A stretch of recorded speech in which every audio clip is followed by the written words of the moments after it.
Hello everyone. Ooh, this looks dirty. Better, I think. Hello everyone. So, today we are going to talk about a grass, but I don't mean that grass. No, we are talking about aquatic vegetation. Alright? Vegetables. Of the aquatic sorts. So, grass fishing in summer, a lot of people can struggle with it because there's so much of it. It's crazy.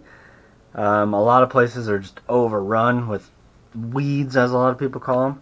I mean, that's not what we should call them. I call them weeds too sometimes, so it's just a lot easier to say. But you know what I mean. So, I figured, since I love fishing grass lakes, and there's quite a few of them out here, and I've been doing it for years, I figured I would help you guys sort of break down lakes, and yeah, find those big bass in the grass. So let's start with types of vegetation, types of grass that are good and bad. Alright, as far as good, anything that's thick, okay?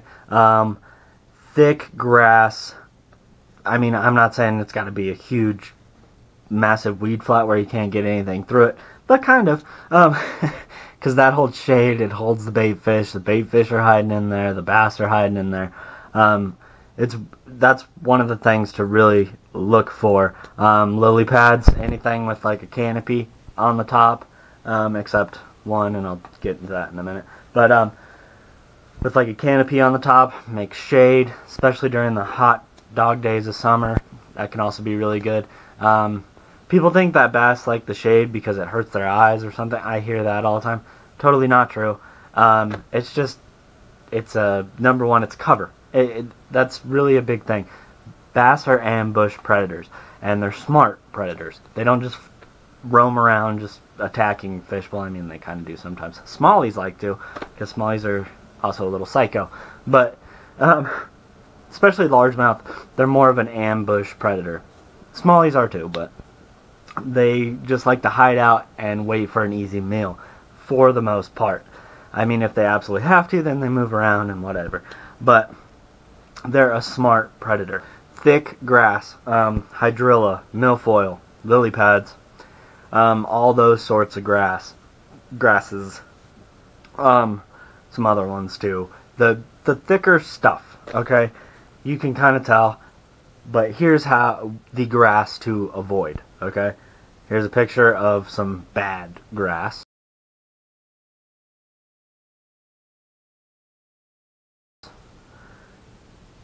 That grass is just all stringy. There's not anything to it. It's just strings of grass, just real sparse. It ain't worth crap. Trust me.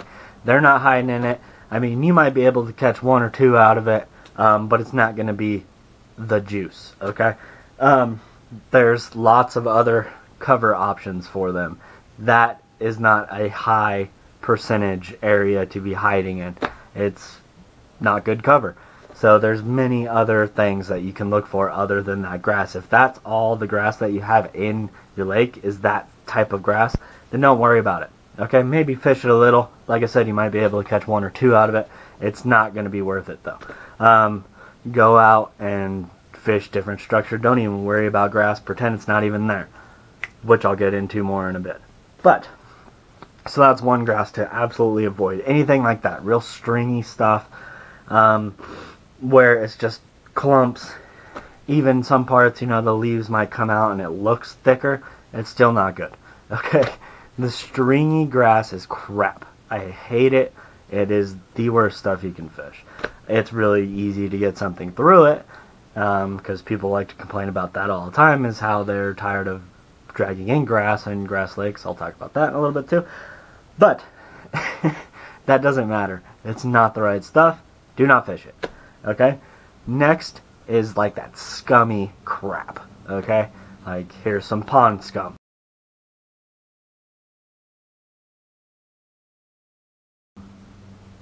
Alright? So, like that scummy stuff, it really happens in the spring when grass starts growing. You know, we get that really, and the water temp starts warming up. We get that real nasty scum on a lot of lakes and stuff, your ponds. It's really prevalent in springtime, but it still also happens in summer when we get hot days, maybe cold days, hotter days. It'll develop that scum. It's dying grass and all of that. So, but people think that pond scum film on top and everything can be really good. It makes shade for the bass and they're underneath it. No, wrong. It's a sludge. It's a nasty material. Would you want to be breathing that in all the time? Of course not. So it gets in their gills. It's not good for them. They hate it. They will get out of there. Now, if it is a pond where pond scum happens over the whole thing, obviously they're going to be under it because they have to live in it. I mean, that's a totally different scenario.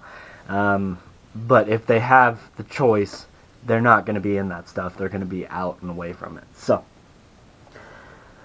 those are the grasses that you should look for and the vegetation that you should not be looking for. Now, let's talk about areas, okay?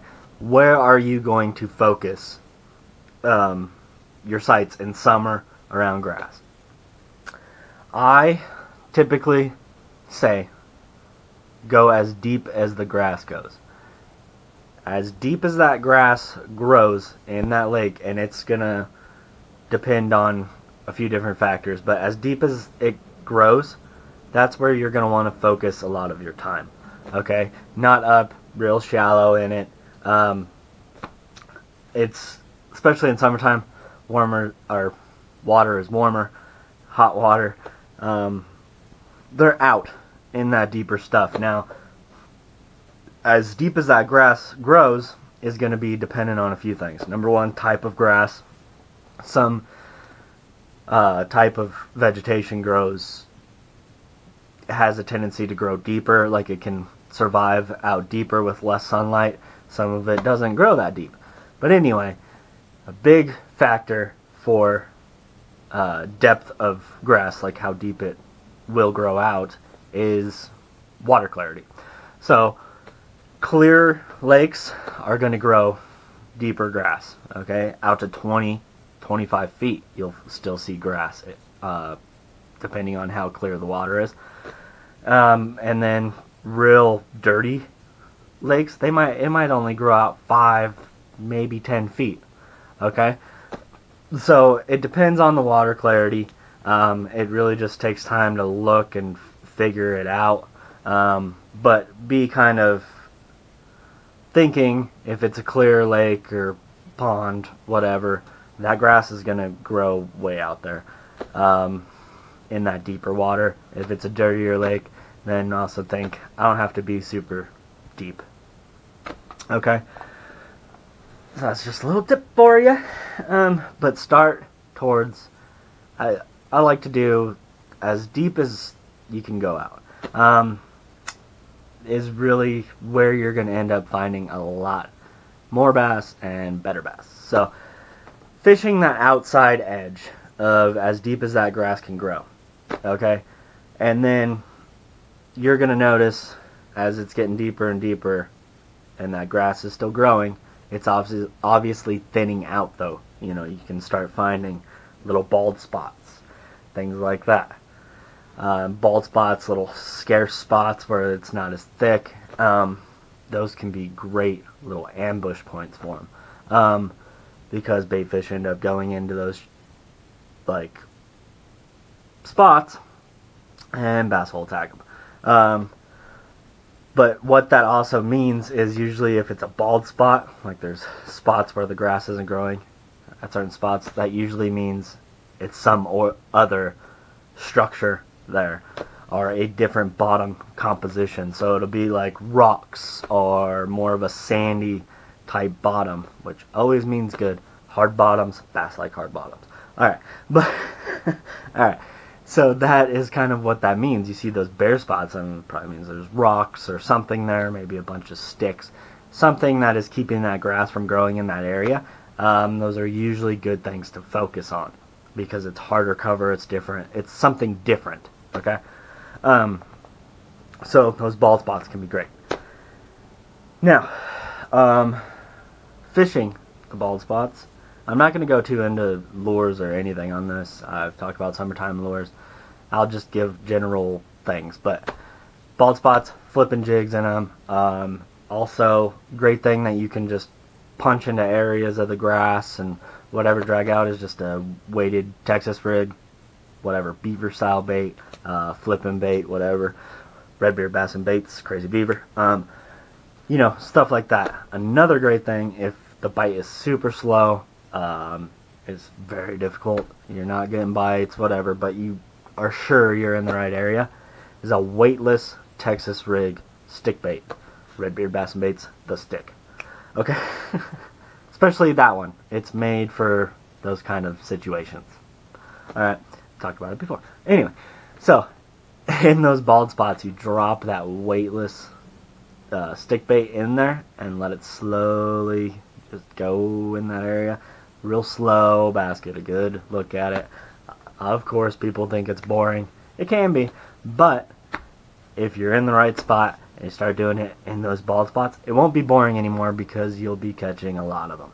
And you'll be amazed at how big of a difference that thing can make during the middle of summer. Just struggling in that slow fall of that thing in those bare spots in the grass.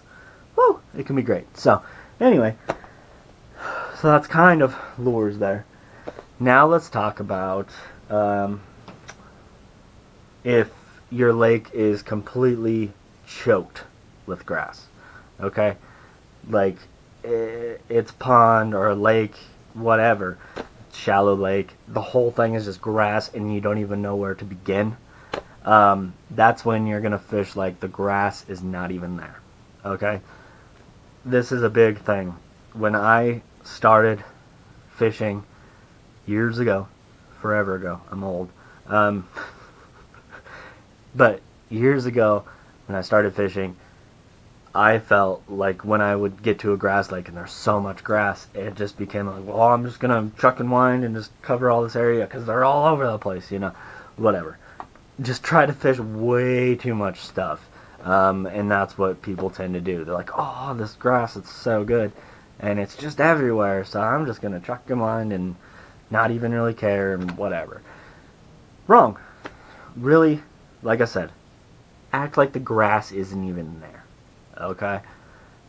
Now, that might, if it's in a pond, then there's probably not other structure as just straight grass. Well, that's different. Cover as much water as you can.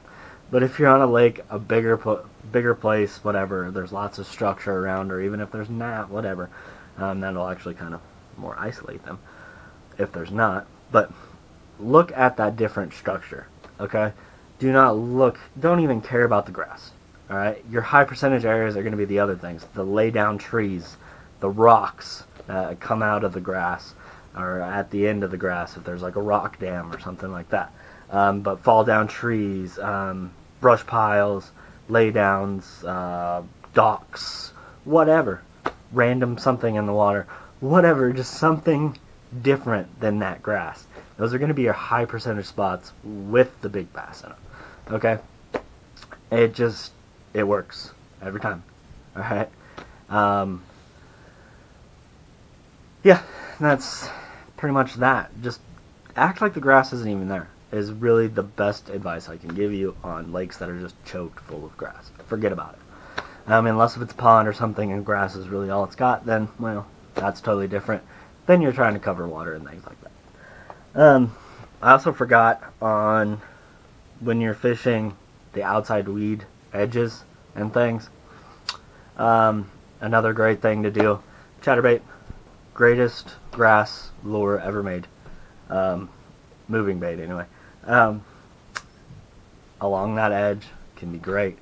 You can parallel that edge, or actually what works a lot is casting it into the thicker grass and then pulling it, or reeling it out onto those ledges that drop down where the grass is dying off. That actually seems to work a lot better than paralleling, but you can do kind of either or. Jigs, also great. drag a jig around that grass, swim a jig. Swim jigs are also phenomenal grass lures. Chatterbait's better, in my opinion, because that blade helps chop through that grass and move that grass out of its way. But swim jigs are great as well. I have a whole video on the difference between chatterbaits and swim jigs and spinnerbaits. You can go check that out. And I go more into that thing. But anyway, so those are great baits. Another thing is crankbaits. I know people think, oh, crankbaits and grass with the treble hooks on them, they get scared about it, whatever. Well, you're trying to stay above that grass, okay? Trying to stay over it, maybe get into it a little bit, but with a good, like, square bill, it will hit that grass, kind of catch it. You can usually just pop it out. That's actually where you're going to get a lot of strikes. Obviously, you don't want something that's going to dive all the way to the bottom and just scoop out all that grass. Obviously, then that's when you're going to have a problem. So it's all adjusting your depth to what water depth, and you want to stay above that grass area. Okay, just kind of crank it over that grass. And then every once in a while you hit one of those real long pieces that are up above everything else, that real long piece of grass, you hit that, jerk it out of there, boom, bite, big in, Bob's your uncle. Yeah. Alright. That's pretty much it. My last piece of advice, I guess, is do not be afraid.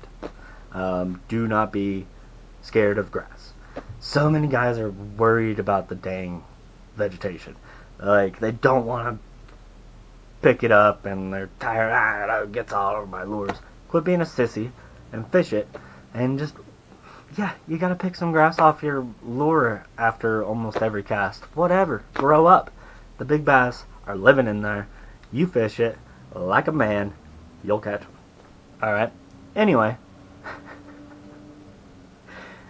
I will see you guys on the next one.